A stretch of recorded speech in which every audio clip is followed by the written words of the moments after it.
semuanya. Oke, saya awali. Assalamualaikum warahmatullahi wabarakatuh. Apa kabarnya hari ini? Baik ya, alhamdulillah. Kalau semuanya sehat semua.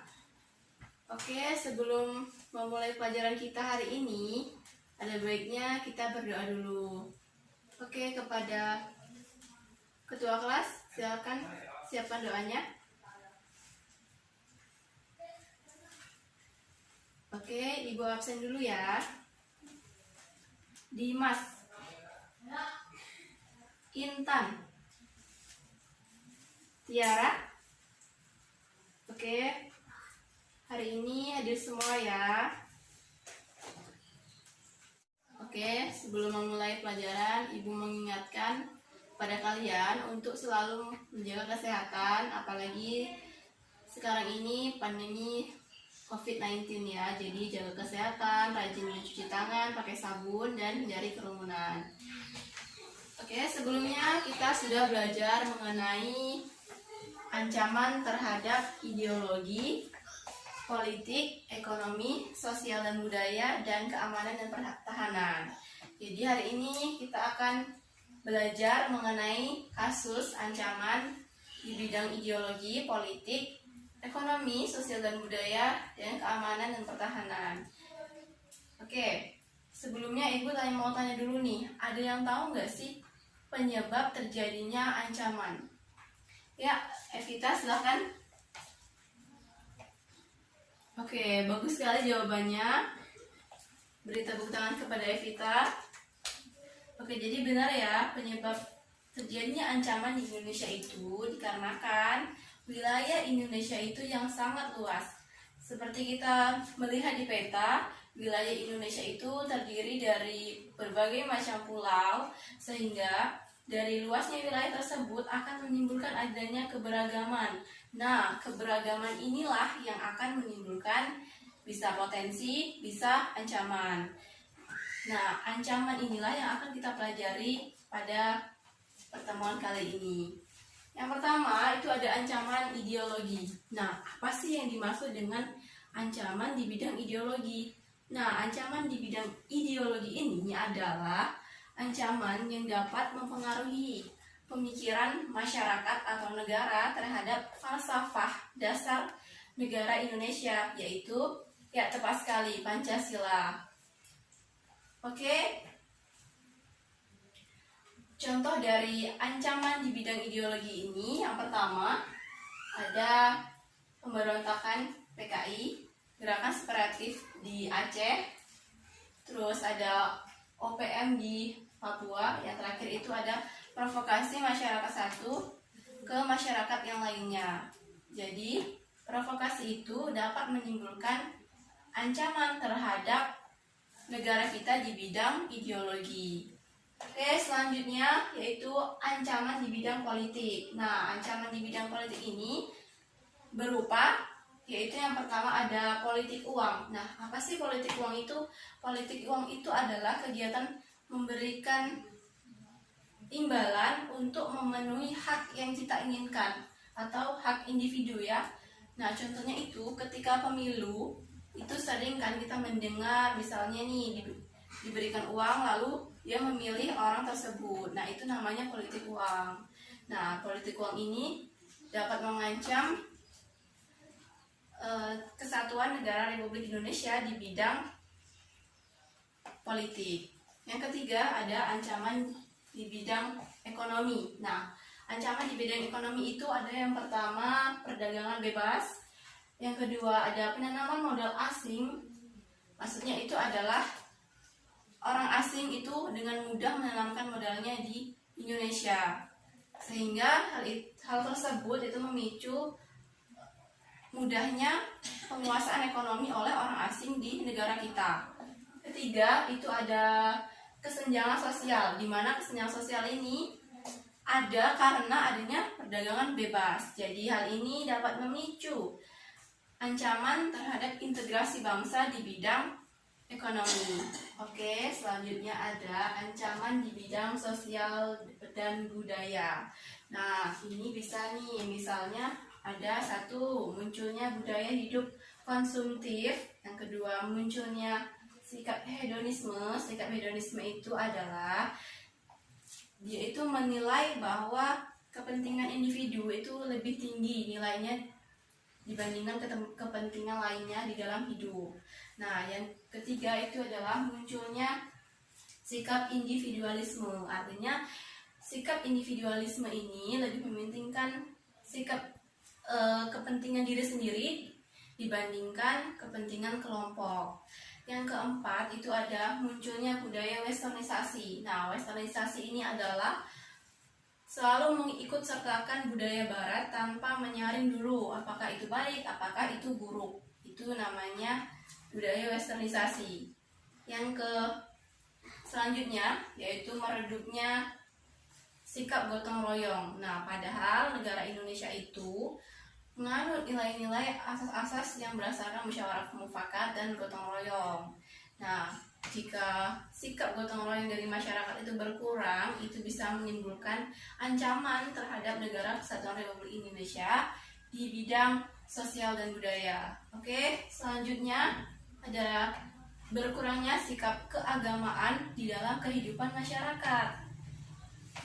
Oke, jadi itu adalah beberapa contoh mengenai ancaman di bidang sosial dan budaya. Selanjutnya ada ancaman di bidang pertahanan dan keamanan. Nah, Ibu mau tanya dulu nih, ada nggak yang pernah dengar kasus persengketaan antara Indonesia dengan Malaysia? Ya, kepada saudara Anda silakan. Oke, bagus sekali jawabannya. Beri tepuk tangan kepada Nanda. Jadi persengketaan antara Indonesia dan Malaysia itu dipicu oleh batas-batas negara masing-masing, di mana masing-masing negara ini memasukkan Pulau Sipandan dan Pulau Legitan sebagai batas wilayah negaranya masing-masing. Jadi negara Indonesia dan negara Malaysia itu sepakat untuk menempatkan Pulau Sipandan dan Legitan ini dalam status quo. Nah, tetapi dalam pelaksanaannya Malaysia ini malah mendirikan sebuah resort baru pariwisata di wilayah pulau tersebut. Nah, sedangkan Indonesia itu menganggap bahwa status quo itu dimaksudkan adalah tidak menempati atau menduduki wilayah kedua pulau tersebut sampai persoalan kepemilikannya selesai. Sekarang kita akan menonton satu video yang Ibu akan menayangkannya. Setelah itu kita akan mengadakan diskusi ya. Oke, kita simak videonya berikut ini.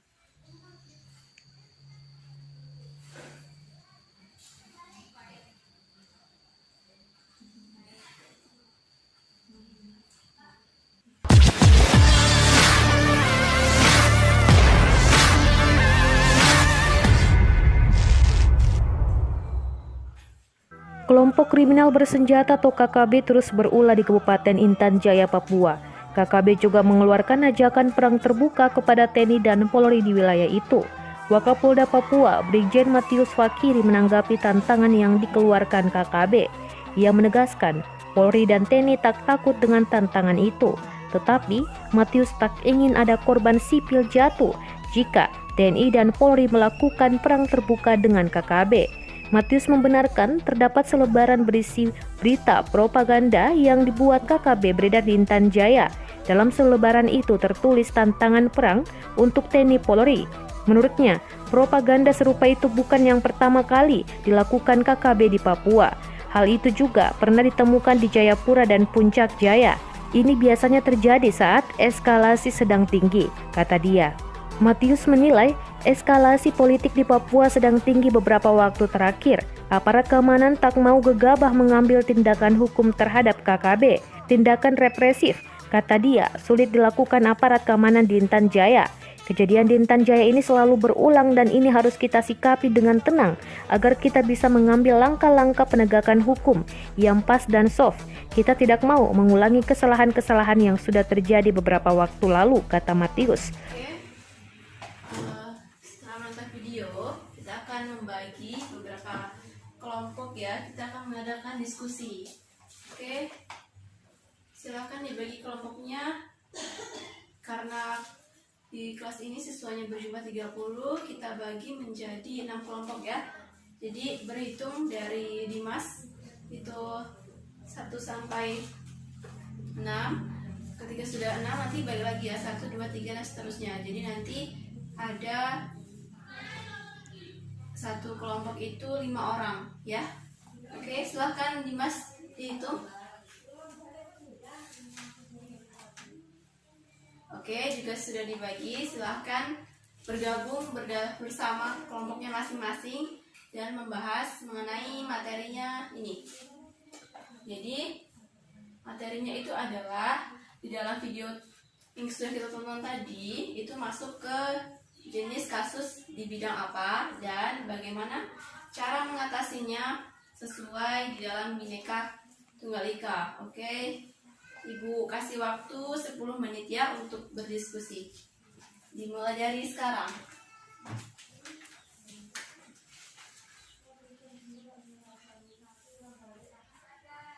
Oke, waktunya sudah selesai, sudah 10 menit ya. Berarti sekarang silahkan ada kelompok yang mau presentasikan hasil diskusinya, silahkan maju ke depan. Ya, kelompok 2 silahkan maju.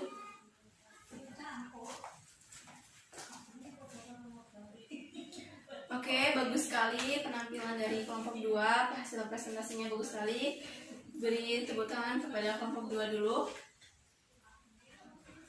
Oke, untuk kelompok lain ada yang ingin maju? Ya, kelompok 1 silahkan maju.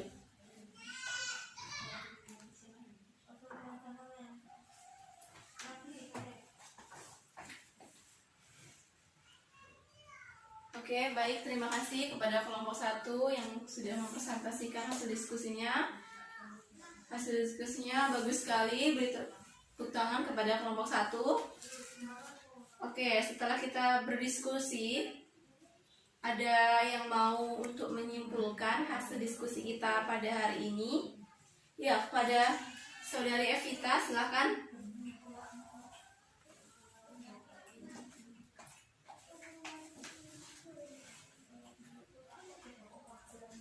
Oke, beri tepuk tangan kepada Saudari Evita atas kesimpulannya, bagus sekali. Oke, jadi kita sudah membahas mengenai contoh kasus terhadap ancaman di negara Kesatuan Republik Indonesia di bidang ideologi, politik, ekonomi, sosial dan budaya, dan pertahanan dan keamanan. Nah, setelah menonton video dan berdiskusi, Ibu akan memberikan soal uraian yang harus dikerjakan sekarang ya. Ibu akan membaginya satu persatu. Nih.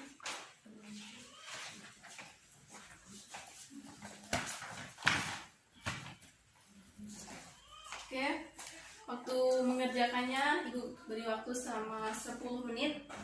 Dimulai dari sekarang.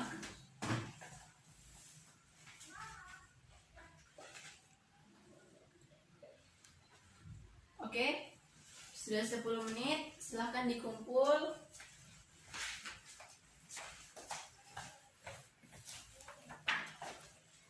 Jadi untuk pelajaran hari ini sekian, sampai di sini ya. Kita lanjutkan ke pertemuan berikutnya. Ibu akhiri. Assalamualaikum warahmatullahi wabarakatuh. Terima kasih.